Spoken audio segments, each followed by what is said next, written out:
કે કાલે આપણી પાસે હોડકા પશુ મેળાની તારીખ આવી ગઈ છે. તીર્થભાઈ આવવાનું હોય કે નહીં? નક્કી કાંઈ નહીં. એમાં શું છે, બધું આમ કટ ઉપર છે, કારણ કે તીર્થભાઈને ત્યારે જ જવાનું છે ઘરે. ટ્રેક્ટર આવી ગયા છે ચરાના, કે ગાડીઓની ગાડી છે. 1 1 2 2 3 3 4 4 5 5 mm પૂરા આવવા દીધા. અને આપણે જો એમ કેમ હાલે, કંઈ કામ ન કરાવવું ને ભૂખ લાગે એમ ચાલો. આપણે છે ને જે નવી લાકડી બનાવીને એમાં ફિનિશિંગ આવું આપવું છે. પછી આપણે એ વાત જોઈએ કે વાઘજીભાઈ કેમ ગાયો દોવા ન આયા, કેમ ન આયા આપણે. જય માતાજી મિત્રો, સ્વાગત છે આપ સૌનું આજના એક નવા વ્લોગની અંદર. આશા કરું છું આપ બધા તીર્થભાઈ ઓકે રિપોર્ટર હજી એકવાર ઓકે રિપોર્ટર છો. હા, અને આજના વ્લોગની શરૂઆત આપણે અહીંયા પાંજરાપોરથી અને એમાંય આ બાકડા ઉપરથી કરી છે. અને એ અહીંયાથી કરવાનું કારણ એ કે કાલે આપણી પાસે હોડકા પશુ મેળાની તારીખ આવી ગઈ છે. તીર્થભાઈ આવવાનું હોય કે નહીં? નક્કી કાંઈ નહીં. એમાં શું છે, બધું આમ કટ ઉપર છે, કારણ કે તીર્થભાઈને ત્યારે જ જવાનું છે ઘરે, કારણ કે સ્કૂલ ચાલુ થઈ જશે અને મેળો પણ ત્યારે જ છે. એટલે હવે જોઈએ છે શું થાય છે એ. બાકી એ પોસ્ટરની છે આપણી પાસે, શું કહેવાય, ફોટા આવ્યા છે તો હું તમને બતાવી દઉં. તીર્થભાઈ પકડી રાખો ફોન. જય ઠાકરની, કેમ છો? મજામાં? મોજ લાગી પડી છે ને? તો ભલે પકડી રાખો તીર્થભાઈ. અહીંયા બતાવજો. આ રહ્યો પેલો ફોટો છે, જો આ જે જાહેર આમંત્રણ છે એ દેખાય છે ને? હા, બન્ની પશુ મેળો હોડકા, તારીખ 8/11/2025 થી 9/11/2025, 2 દિવસમાં મેળો હશે. અને એની અંદર પશુની ખરીદ વેચાણ થશે. પશુ તંદુરસ્તીની હરીફાઈ, દૂધ દોવાની હરીફાઈ, બન્ની ઝાંખી પ્રદર્શન, એ આપણે ખબર નહીં. માણસ દોડ, પખ મલ્લા ખડો એ શું ખબર નહીં, અને ઘોડા દોડ. આટલા કાર્યક્રમ હશે. એકવાર હજી બતાવી દો વ્યવસ્થિત.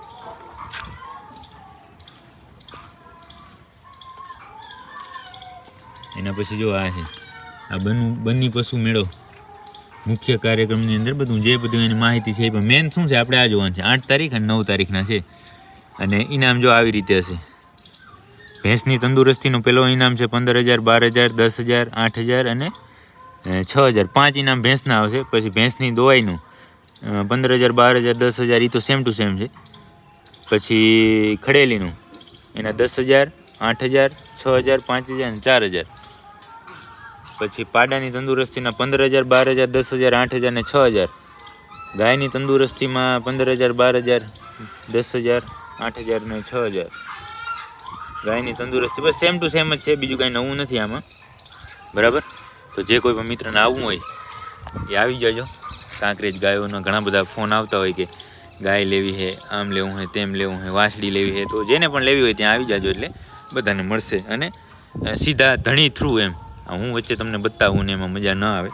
એટલે જેને કોઈને પણ ગાયો લેવાની ઈચ્છા હોય ને એ આવી જાજો ત્યાં. જો અહીંયા 8 તારીખ અને 9 તારીખના આ જ મહિનાની અંદર, હમણાં અઠવાડિયાની અંદર આપણે પાંજરાપોર હતા ને, પાંજરાપોર જે હોડકા પશુ મેળો છે એનું આમંત્રણ તમને આપ્યું. એના પછી આવી ગયા આપણે આપણી ગૌશાળાએ. જો ટ્રેક્ટર આવી ગયા છે ચરાના, કે ગાડીઓની ગાડી છે. હા, આ બધા જો આની અંદર છે ને ગારો થઈ ગયો ને, એટલે સવારે આમાં ખાણ ખાઈ લઈને પછી આવી જાય આની અંદર. બાકી અત્યારે આપણે આ ગાડી ખાલી કરવાની છે. આ લઈ આવ્યા ત્યાંથી જ આવ્યા. આ તો આજે બીજી છે નહીં, તમે હમણાં લેવા ગયા હતા ને વરસાદ આવ્યો તો એ જ છે. બરાબર, ઉપર આવી જાઉં હું કે તું ખાલી કરી નાખી? શું કરવાનું છે? એવું કરવું હે? હા તો વાંધો નહીં. ઘડી ખામાં થાકતો નહીં હો. ભરવામાં કોણ કોણ હતું? જીગો ના આવ્યો? જીગો કેમ? તો પાછો મોટો વેપારી ને. આપણે પેલું એવું આયોજન હતું કે હર્ષદ થાકી જાય પછી એ નીચો આવી જાય ને આપણે ઉપર ચડશું આ પૂરા ખાલી કરવા. પણ હવે એવું નક્કી કર્યું કે ત્યાંથી પૂરા આવે ને આપણે સીધા આ ઓઘાની અંદર ગોઠવતા જાય, એવું નક્કી કર્યું. એટલે શું છે, ડબલ મહેનત થાય નહીં, સિંગલ મહેનતની અંદર જ ઓકે કરી નાખવાનું. બરાબર ને? તો હાલો એવું કરીએ. ધીમે ધીમે આવવા દે, એક એકને હું ગોઠવતો જાઉં. મિત્રો તો પછી હર્ષદે ધીમે ધીમે 1 1 2 2 3 3 4 4 5 5 mm પૂરા આવવા દીધા. અને આપણે જો આટલું વધ્યું છે જે ગાડી આવી હતી એમાંથી, બાકી આટલું બધું ગોઠવાઈ ગયું છે. આવા ભર્યા શિયાળે થઈ ગઈ ગરમી, પણ કામ અહીં ઘણું બધું આપણું ઓક કરી પડ થઈ ગયું છે. પહેલાં જે વચ્ચેનું દેખાય ને આટલું છે, આ ઓઘો હતો ને ફરતે આપણે પૂરા ગોઠવી દીધા છે. પૂરા શું છે પલરેલા છે, એટલે ક્યાંક ક્યાંક લીલો પૂરો ને એવું આવી જાય છે, એટલા માટે આવી રીતે ઓઘો હોય ને તો શું છે બગડે નહીં, એટલા માટે જો ફરતા છે ગોઠવી નાખ્યા છે. અહીંયા તો આપણે સાઇલેજ ને બધું રાખેલું છે, એટલા માટે અહીંયાથી વધારે ન જવાય, મતલબ આની માથે ન ગોઠવાય, એટલે અહીંયા સુધી ગોઠવી દીધા છે. તો આજે એક બોલેરો આવી હતી એ પૂરા ગોઠવવાનું કામ, એમાંથી 10-15 જેવા પૂરા ઉ બાજુ પડ્યા છે, બાકી બધા ગોઠવાઈ ગયા છે એકદમ ઓકે રિપોર્ટ. ને આપણી હાલત થઈ ગઈ છે ખરાબ, એકદમ ગરમી થઈ ગયા છે. ગાયોને પણ નીણ નાખવાની બાકી છે, નીણ નાખીએ થોડીક વારમાં, પણ થોડીક વાર હા ખાઈ લે પછી એને નીણ નાખીએ. આપણે જાર ખડકવાનું કામ ઓકે કરીને પછી થોડી વાર અહીંયા વિહામો લીધો હતો અને પછી ગયા હતા ઘરે, કારણ કે ભૂખે એવી લાગી હતી. જીતભાઈ તમને જ નહીં લાગ્યું હોય કંઈ કામ ન કર્યા ને? હે એમ કેમ હાલે? કંઈ કામ ન કરાવું ને ભૂખ લાગે એમ ચાલો? બાકી જો રાણી કાશી, એમાં જ કાશી રહી ને, આ રે આ કાશી છે એ ખાતા શીખી ગયો. આજે સવારે અમે રજકાનો ભૂકાનો ઢગલો છે ત્યાં પહોંચી ગઈ ને મને એમ થયું કે ધૂળ ખાય છે, પણ એ તો રજકાનો ભૂકો ખાતી હતી. અને આમ બુકડા જ ભરે હો દીપભાઈ.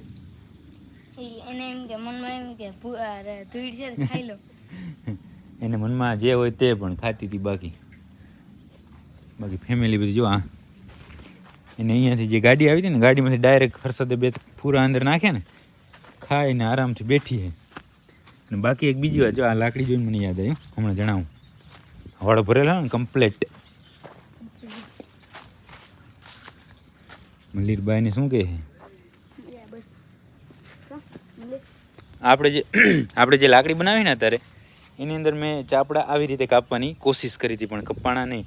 બીજી લેતા જાતો જો સામે પડે આનો બીજો ભાગ. આની અંદર ફિનિશિંગ જુઓ તમે, આ જૂની લાકડી છે પણ આમ ફિનિશિંગ જુઓ કેવું છે. અહીંયા પાછું બગડેલું છે, અને ઉ આવે છે ને એમાં ઘણું બગડેલું છે, પણ આપણે છે ને જે નવી લાકડી બનાવીને એમાં ફિનિશિંગ આવું આપવું છે. તો ટોટી લેવલ પણ એ લાવતી હતા પકડ, ને આપણે જે બનાવ્યું છે ને એમાં જો આવું થયું છે, આમાં ફિનિશિંગ એટલું પ્રોપર નહીં. આ તો ભલે એકની એક જ લાકડી છે, પણ આના જેવું ફિનિશિંગ આની અંદર છે ને, આની અંદર આ ફિનિશિંગ જેવું રહ્યું ને એવું આપણે બનાવવું છે નવી લાકડીમાં. મારે તારે એટલે હવે એવી કોશિશ કરીએ છીએ. ભલે લાગશે વાર પણ આવશે મજા. હાલે પકડ. કારણ કે આ જેમ તેમ આપણે જે એક લાકડી બનાવી જેમ તેમ બનાવી નાખી એવી રીતે બનાવી નથી. આને હે એવી મસ્ત બનાવી છે કે નહીં તમે પૂછો નહીં વાતો. બાકી કાલે આ કટ્ટીની શું કહે બોલેરો પણ આવી હતી, આટલી છે જો, આવા કલરની કટ્ટી ને આવા કલરની જાર ને બધું. આ વર્ષે ઘણા ટાઈમ પછી જોયું, કારણ કે વરસાદ ને આ તેન બધું હતું, અને વચ્ચે પછી થોડું ઘણું રચકાનો ભૂકો દેખ્યો હતો ને એવું બધું રમણ ભમણ થઈ ગયું હતું. પણ હવે શરૂઆત પાછી વ્યવસ્થિત કરી છે. બાકી પરીભાઈ, મેકલ, રતન, મત્તુ અને બંસી ના વચ્ચે જે એક મેઘા રહી ગઈ. આ 6 ગાયો અહીંયા છે, પાણી ભરેલું છે કમ્પ્લીટ. અને હવે બીજું કંઈ કામ અહીંયા રહેતું નથી. આ તો એમ જ આપણે પાંજરાપુર જતા હતા, મેં કીધું એકવાર આપણે આપણી ગૌશાળે આંટો મારતા આવીએ. બાકી શું કહે તીર્થભાઈ, મજા ને? અને હા, હજી એક વસ્તુ નવી છે બતાવું. આ છે બધા તગારા છે ને, આ તગારામાં લગભગ ગાયે હાજા તગારાની અંદર 5 ટાણા છે, 5 ટાણા ખાધું નહીં હોય. એટલે એના માટે સોલ્યુશન આમ એક કર્યું કે ભાઈ આવા હારા તગારા તૂટી જાય તો હર્ષદ કે આ ઢમ કપાવીએ આપણે, અને એ રાખી દે એના મોટા કને, એટલે ટકે કેવું કેવું ટકે એ જોવા માટે. તો હવે એક આ તગારાની જગ્યાએ આપણે આને કટ કરી અને એ લગાવવાના છે, પણ હવે ધીમે ધીમે કરશું. પણ અત્યારે આ તગારા શું છે થોડાક દિવસ રહીને તૂટી જાય એટલે એના એ ખર્ચામાં આ થઈ જાય. એટલે એક આપણે કરવું છે, જો સક્સેસ જાશું તો આપણે વાત કરશું. બાકી હાલો બીજું કાંઈ તો નવું છે નહીં. આ જે હતું એ બધું જોયું, જાર ઉતારીને ગોઠવીને એ બધું કામ હતું તે કરી નાખ્યું. ઓકે ને હવે ચાહે આપણે પાંજરાપુર જઈ અને જો નવું કાંઈ કામ હશે તો એ જોશું, નહીંતર પછી આજે આપણે ટેગિંગમાં જવાનું છે પાબુશ્રી વિભાગમાં. તો એ તો કાંઈ ત્યાં નવું હશે કે કાંઈ જોયા જેવું હશે તો હું તમને બતાવીશ. આપણે ગૌશાળાએ રાઉન્ડ મારીને પછી પહોંચી ગયા હતા પાંજરાપુર. અત્યાર સુધી કાંઈ નવું કામ નહોતું, પણ અત્યારે નવું કામ દેખાણું, પણ દેખાતા થઈ ગયું મોડું. હા, તો આપણે ભેગો રહેતો નહીં ને એટલે આ ફાવતું નહીં. બાકી જો ભેગો રહે તો મોડું સીધું બોલી ગયો હોય વાઘા. હા જો લાડવા હે કાતરણીથી કાપતા હોય ને ખોખા ખાલી થતા હોય. જે એક રહી ગયું હે રહી ગયું એક. હાલો મિત્રો તમારે ખાવું આ દિવાળીમાં આવ્યા હતા. આમાંથી આ બોક્સમાંથી તમને દીધા છે બધાને, બધા સ્ટાફને તને દીધા હતા ને. આ મંદિર આટલા બોક્સ વધ્યા. આ જો લાડવા બગડી ગયા હવે, એટલે હવે કોણ ખાશે? હવે માણસ ના ખાય નહીં. માણસ ખાય તો સવારે ઉભાઈ ન થાય. સવારે ઉભાઈ ન થાય. એમને હુતા ને હુતા રહી. પછી આપણે એ વાટ જોઈએ કે વાઘજીભાઈ કેમ ગાયો દોવા ન આયા, કેમ ન આયા. પણ ઓય આપણે આ તો ક્યાંય પોગે હે વરી વાઘા. હા આ તો ક્યાંય પોગે હે. એ થોડા થોડા નાખજે એટલે કોઈને શું નડે નહીં. હો બસ એટલી ગાયો વચ્ચે એટલા નાખી દે. હવે કાંઈ રહેતું નહીં ને. બરાબર.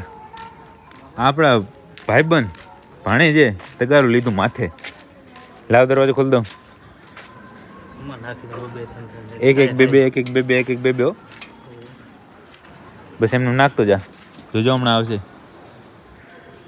બસ વારે વાહ ભાઈબંધ વાહ.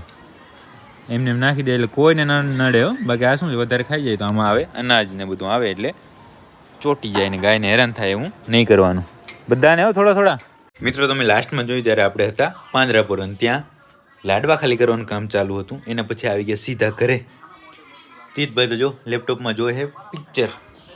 कौन सा देख रहे हो? સૈયર મોરી.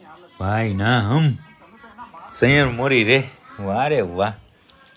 ભલે હાલો તો એડિટ કરશું, સૈયર મોરી રે જોશું. બરાબર. પછી હું શું સવારે ઉઠશું એ બધું કામ બાકી છે. એટલા માટે હવે આજના વ્લોગને અહીંયા સુધી જ રાખશું. જો તમને આ વ્લોગ પસંદ આવ્યો તો લાઈક કરી નાખજો, સરસ સરસ કોમેન્ટ કરજો, અને બધા મિત્રો સાથે શેર કરો. હા તમારા બધા મિત્રો સાથે આ વ્લોગને શેર કરી નાખજો. હવે મળીએ કાલના નવા વ્લોગની અંદર.